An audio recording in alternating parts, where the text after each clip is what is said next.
Hi అండి, అందరికీ నమస్కారం. అందరూ ఎలా ఉన్నారండి? Welcome to Devi Pramila official YouTube channel. ఈరోజు వీడియోలో ప్రతి ఒక్కరూ కూడా ఎంతో న్యాయంగా చక్కగా వారి వారి అభిప్రాయాలని ధైర్యంగా చక్కగా ముందుకొచ్చి చిన్న చిన్న ఛానల్సే ఎక్కువ ఉన్నాయండి. చాలా బాగా జరిగిన అన్యాయం మీద అందరూ కూడా పోరాటం చేశారు. చాలా మొత్తానికి ఎలాగైతేనే చక్కగా ఆ సత్యభామ గారి దయ వల్ల, చక్కగా చిరావూరు బాబాయ్ గారి దయ వల్ల ఏదైతే ఒక కొలిక్కైతే వచ్చిందండి. ఆ తర్వాత ఇంకా వెనకాతలు ఉన్న వాళ్ళ గురించి కూడా చక్కగా ఆలోచిస్తున్నారండి.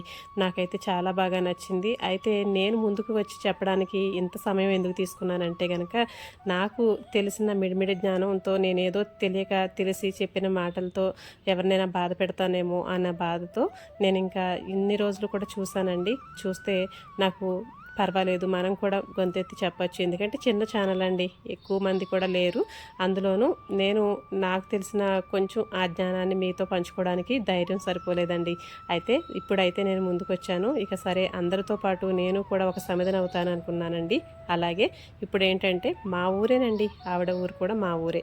ఆవిడ ఛానల్ని నేను 2 ఇయర్స్గా నేను ఫాలో అవుతున్నానండి. అయితే అందులో మంచి మాటలు ఉన్నాయి, చెడు మాటలు ఉన్నాయండి. ఆ వీడియోస్ రూపంగా చూడాలంటే ఒక బొమ్మకి, ఒక నాణానికి బొమ్మ బొరుసు ఎలా ఉంటాయో, ఒక మనిషిలో మంచి చెడు ఎలా ఉంటాయో, అలాగే మనం చూసే ప్రతి దాంట్లోనూ కూడా ఉంటాయండి. మనం చూసే విధానాన్ని బట్టే మనకి ఏది కావాలో మనం తీసుకోవాల్సి ఉంటుంది. అయితే ఇంకా నేనైతే తీసుకున్నవి మంచి విషయాలు ఏంటంటే, ఆవిడ గోవులకి దానా చాలా బాగా చేస్తారండి. అసలు మరి అది రియల్గా మనం చూస్తే ఎలాగుంటుందో తెలియదు, కానీ వీడియోస్ రూపంగా అయితే కనుక ఆవిడ గోవుల్ని ఆదరించే గుణం నాకు చాలా బాగా నచ్చింది. తర్వాత ఇంకొకటి ఏంటంటే, ఆవిడ ఒక బంగారం రూపంగా కానీ, ఏదైనా ఒక వస్తువు రూపంగా కానీ, ఇప్పుడు మిడిల్ క్లాస్ వాళ్ళమేనండి ప్రతి ఒక్కరు. మన ముందు చూపుతోటి ఫ్యామిలీకి సపోర్ట్గా ఆవిడ న్యూస్ లీడర్గా ఉండి చాలా బాగా వర్క్ చేశారండి. ఈ వయసులో కూడా ఆవిడ ఏదో ఒక రూపంగా డబ్బు సంపాదించి పిల్లలకి ఆధారంగా ఉంచాలనే ఒక మంచి కోరిక ఏదైతే ఉన్నదో, తర్వాత దాని నుంచి వాళ్ళు పోషించుకోవడం, వాళ్ళు ఆస్తులు సంపాదించుకోవడమే కదండి, చక్కగా ఇంట్లో ఉన్న వాళ్ళకి, ఏదైనా లేని పరిస్థితుల్లో ఉన్న వాళ్ళకి, బయట వాళ్ళకి ఫెన్షన్ రూపంగా రూపాయి దానం ఇవ్వడం కూడా నాకు చాలా బాగా నచ్చిందండి. నిజంగా అది మనం సంపాదించుకుంటేనే కదండి ఇంకో రూపాయి మనం పెట్టగలిగే స్థితిలోకి వస్తాము. అది కూడా నాకు చాలా బాగా నచ్చింది. అయితే మనం రూపాయి సంపాదించుకోవాలి, పొదుపుగా ఉండి మన పిల్లల గురించి ఆధారంగా ముందు చూపుతూనే దాచుకోవాలి. తర్వాత ఆ డబ్బుల్ని మనం తింటమే కాదు, మనం పక్క వాళ్ళకి కూడా, మనం ఉన్న దాంట్లో మనం బయట వాళ్ళకి దానం చేయడం కాదు, ముందు మన ఇంట్లో వాళ్ళని చూసుకోవాలి అనే ఆలోచన కూడా నాకు చాలా బాగా నచ్చిందండి. అయితే నెక్స్ట్ ఇంకోటి ఏంటంటే, నాకు ఆవిడలో నచ్చింది ఉమ్మడి ఫ్యామిలీ అండి. అంటే పుట్టింటికి వెళ్ళి తల్లిదండ్రుల దగ్గర, అన్నదమ్ముల దగ్గర, మరదళ్ళ దగ్గర, ఆడపడుచుల దగ్గర చక్కగా ఆ ప్రేమ ఆప్యాయతలను కోల్పోవడం అనేది చాలా చాలా జరిగిందండి. అది మా ఇంట్లో కూడా ఉన్నది. కాబట్టే నేను అలాంటి ఫ్యామిలీ కాకుండా వీళ్ళు చక్కగా కలిసి ఉంటారే, అసలు ఎంత బాగా అందంగా ఉంటారు.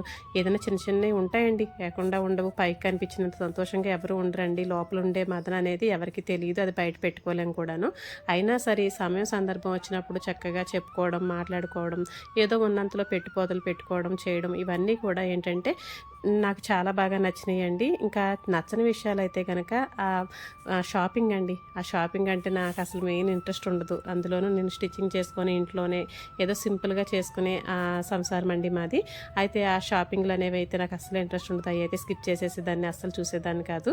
తర్వాత ఆ విగ్రహాలు అనేసరికి ఎందుకనో నాకు అంత టైం అయితే ఉండదు. మనం పెట్టుకొని ఆ విగ్రహాలకి చెప్తున్నారు కదండి, గోవింద సేవ సత్యభామ గారు అయితే ఎంతో వివరంగా చెప్తున్నారు. నేను లాస్ట్ 2 ఇయర్స్ కూడా నేను ఆవిడని చూసి చాలా చాలా నేర్చుకున్నానండి. పూజా విధానం అంటే ఎలా చేసుకోవాలి ఏంటి అనేది.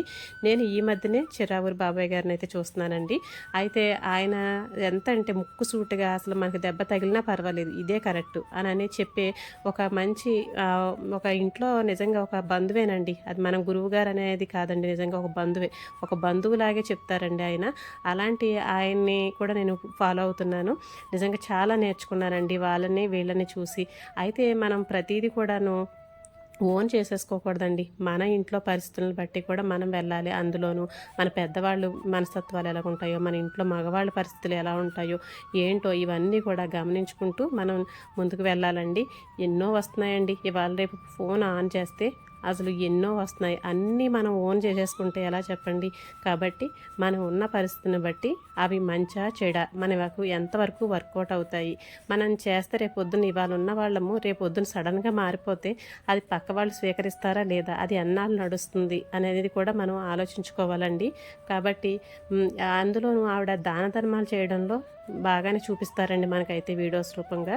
అయితే దాన ధర్మం చేసిన అంతలా ఉన్న పరిస్థితుల్లో ఉన్న ఆవిడ చక్కగా ఆ ఇద్దరు బాధితులకేనండి చక్కగా వీళ్ళు ముందుండి ఇప్పించడము, లేదంటే వీళ్ళు చేతిలో తీసి వాళ్ళకి ఇచ్చి తర్వాత వీళ్ళు ఏదైనా మార్చుకోవడం చేసుకోవడం ఏదో ఒకటి చేయొచ్చండి. చాలా అవకాశాలు ఉన్నాయి, అంత పదవి అంత పలుకుబడి కూడా ఉన్నది కాబట్టి వాళ్ళు చేసే అవకాశం కూడా ఉందండి. కానీ ఎందుకు అసలు గోటితో పోయేది గొడ్డల దాకా తెచ్చుకున్నావని చెప్పి చిర్రావూరి గారు చెప్పే మాట అయితే అక్షరాల సత్యమండి.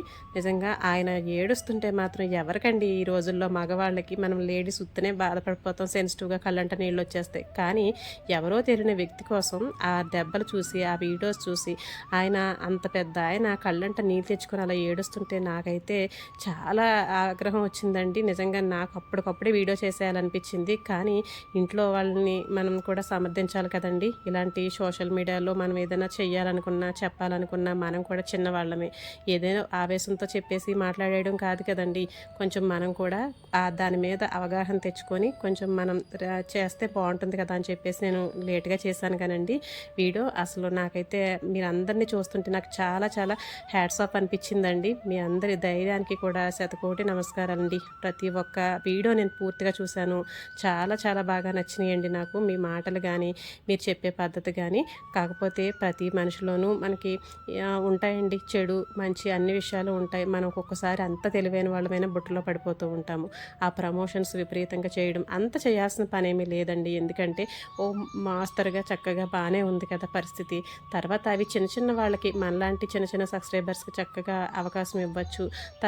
ఈ ప్రమోషన్స్ గోల ఏది లేకుండా చక్క పీస్ఫుల్గా చూసుకునే కొన్ని ఛానల్స్ అయితే ఉన్నాయండి. వాటిని మనం ఫాలో అయితే కనుక చక్కగా మంచి జ్ఞానాన్ని మనం చూడటం వల్ల వచ్చే ఆ వాచ్ అవర్ ద్వారా వచ్చే ₹1 నిజంగా మనం చేతులతో మనం దానం చేసినట్టేనండి. ఎలాగనుకున్నారు? ఆ ఛానల్స్ పేర్లు ఏంటనుకున్నారు?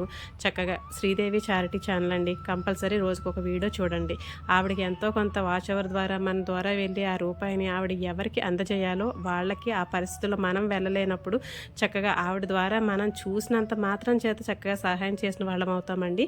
అలాంటి ఛానల్ని ఎంకరేజ్ చేయండి. సత్యభామ గారి ఛానల్ అండి. అసలు ఆవిడ ఏది చెప్పినా మనకి ఎంతో జ్ఞానాన్ని పెంపొందిస్తారండి. ఆవిడ ద్వారా మనకి ఏంటంటే మనం ఆ ఛానల్ని చూడటం వల్ల చక్కగా ₹1 వెళ్ళి ఆ గోశాలకి లేదంటే ఒక గుడిని నిర్మించడానికి ప్రతి రూపాయి కూడా ఆవిడ చక్కగా న్యాయం చేస్తారండి. మనకి కూడా ఎంతో పుణ్యం వస్తుంది. తర్వాత చిర్రావూరి గారి అవి కూడా మనకి ఎంతో జ్ఞానాన్ని పెంపొందించడం, ఎలాంటివి మనం అలవర్చుకోవాలి, మన జీవితాన్ని ఎలా మలుచుకోవాలి అనే ఎన్నో విషయాల్ని మనకు చక్కగా తెలిపి మనం అజ్ఞానంలోంచి బయటకు వచ్చే ఇలాంటి విషయాలు చెప్పే ఛానల్స్ ఉన్నాయండి. వాటిని రెగ్యులర్గా చూడండి, చక్కగా లైక్ చేసి షేర్ చేయండి. అంతే తప్ప ఇలాంటి వాటిని ఎంతవరకు అంటే అంతవరకు ఏదైనా మన చేతిలో ఉన్నదండి.